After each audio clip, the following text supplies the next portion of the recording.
पति प्रदेश में बाड़े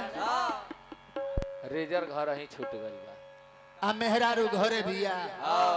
सुतल बिया बकुआइल बिया पति के याद में रात रात भर नींद नहीं खेला ना ना ना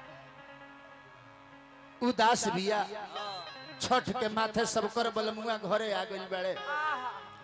आई उदास बिया एगो सखी पूछली कि अरे सखी ए सखी रोज हंसत खेलत रहलू आज तहरा चेहरा पर उदासी बा एकर कारण का बा बोलो कोनो बात होखे तो हमरा से कहो बोलो का दिक्कत बा ए सखी का बताई हम अपना दुख के बात तहरा से बोलो बोलो शादी भइला 4 साल भइल 4 साल हाँ बाप। वहाँ के छोड़ के हमरा के बाहर चल गईनी आओ ना कहियो समाचार पूछेनी ना कहियो फोन करेनी हमरा लगे ना मैं दशहरा बीत गइल बीत गइल फिर दीपावली आवता आओ छठ आवता आओ हमरो तो मन बा कि वहाँ के संगे घाटे जाइती संगे बड़ा दुख बा मेहरारू के हां जी बलमुआ से कहतिया के बलमुआ का कहतिया हो हो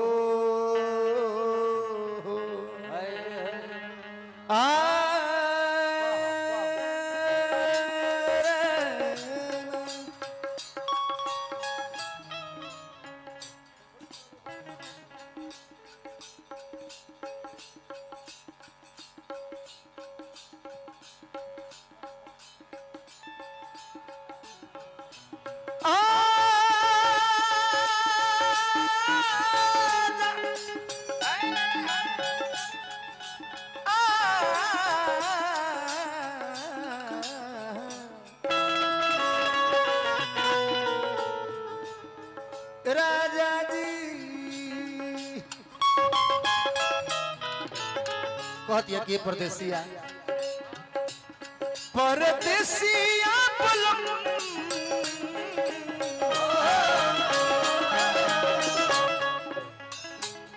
नइखे कुछ अलम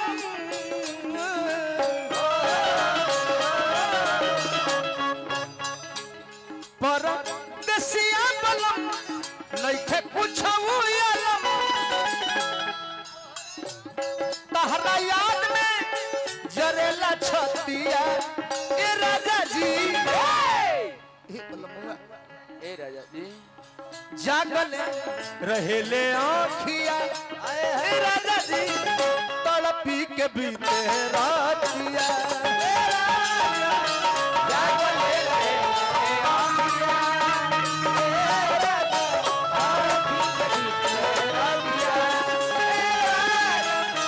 जागल रहेले आँखिया ए राजा जी तड़पी के बीते रातिया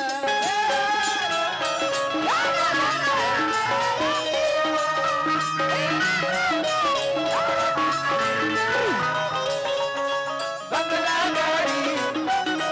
झुमके कंगना सबने देना उसको सजना आगे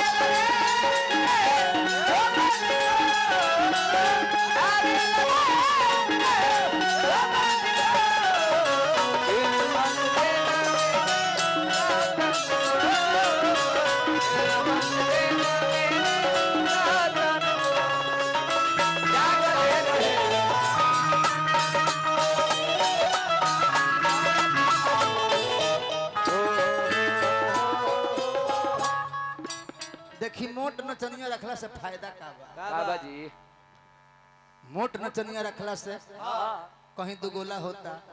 सही बात कोनो ब्यास से मारा मारी हो गइल हो गए तो नचनियो मार के ब्यास के पटवा दे ए छोटे छोटे कॉले वाली सो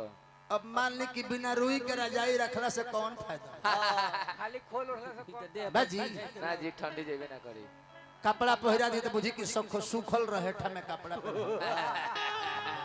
कपड़ा निकाल दी तो बुझाई कि रामा जी के एक सर टांगल तो मोट नचनिया रखला से फायदा बा कोई कोई गो अनगिनत फायदा बा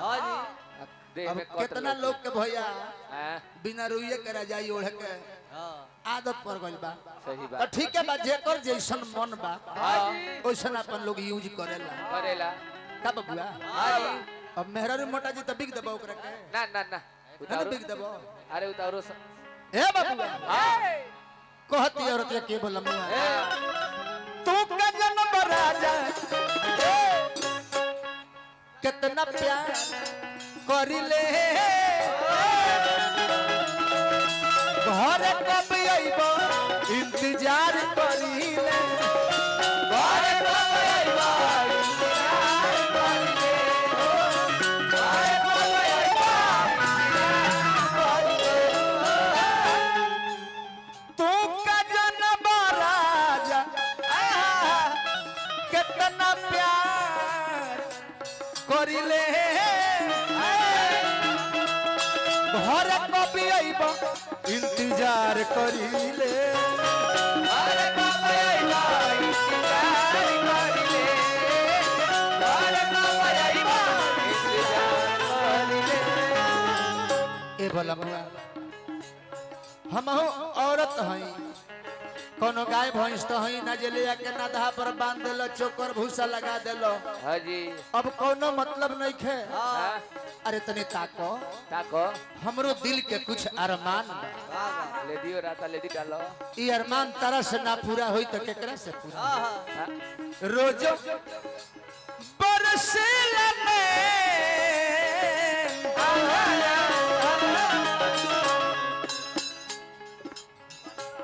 मनवा रहता बेचैन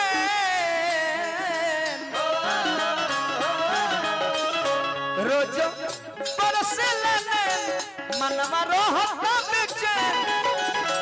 रात बीत फेरी करबटिया रज जी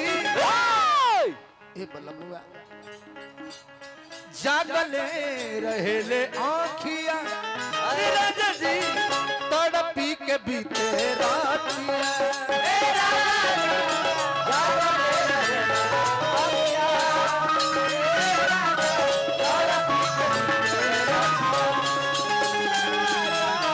जागले रहेले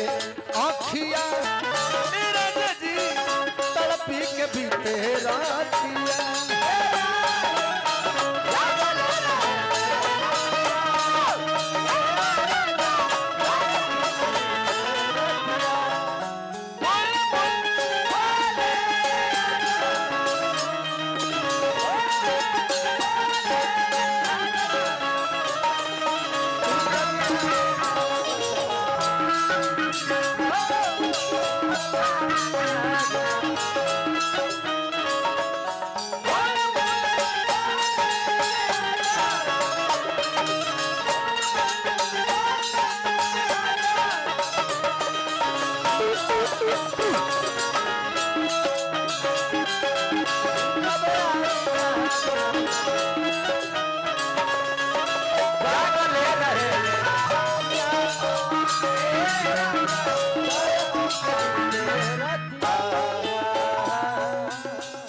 अंत में कहती है रतिया के बोला मुआ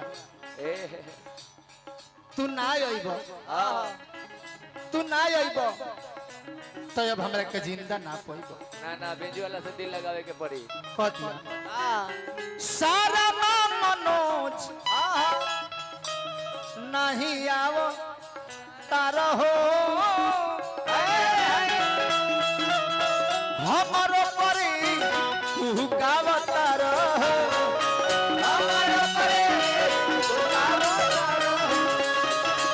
हमरो परी तू गावतार भैया सांप के काटल आदमी बाँच सकता हाँ सही बात कहता नहीं सांप के काटल आदमी बाँच सकता हाँ लेकिन जाना मेहरारू के मर्द घरे नहीं खन हाँ आऊ खिसिया के केहू के काट ले बाप रे बाप आ चाहे नोह से न खोर दे हाँ ए भैया चीना उखड़ जाए ओकर ना कोनो दवाई बा ना कोनो मंत्र बा हाँ उ आदमी नहीं खन बाँच सकता ना जब सारा मनोज नहीं आव तारा हो हमरो परी तू गावतार हो हमरो परी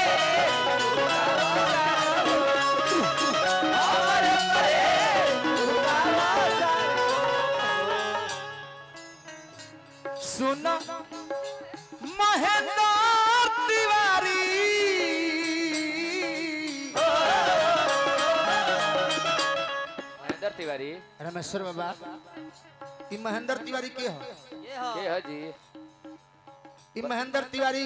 बोले सर से जाके लेके जी अभी हमरे में ढोलक बजाओ तनी अच्छा जितना निमन ढोलक बजाइले हाँ जी उतना निमन गीत लिखिले सही बात बा आ जितना निमन गीत लिख दिले हाँ जी ओसे कोई गुना निमन हाँ गाइले आ ओ से 10 गुना निमन यहाँ का कमरो हिलाइले हाँ, हाँ। यदि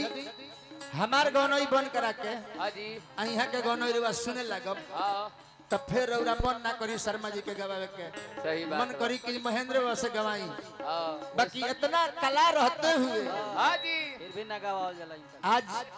हमरा के यहाँ के साथ देता नहीं ढोलक बजा के ई प्रेम बा ई प्रेम हो अइले हो सुन महेंद्र तिवारी घर में रोवा तारी प्यारी बाला पैसा ना बुझे ला बतिया ए राजा जी हर जागले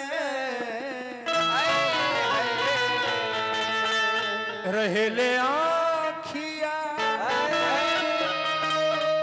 ए राजा जी अतड़ पी के बीते रातिया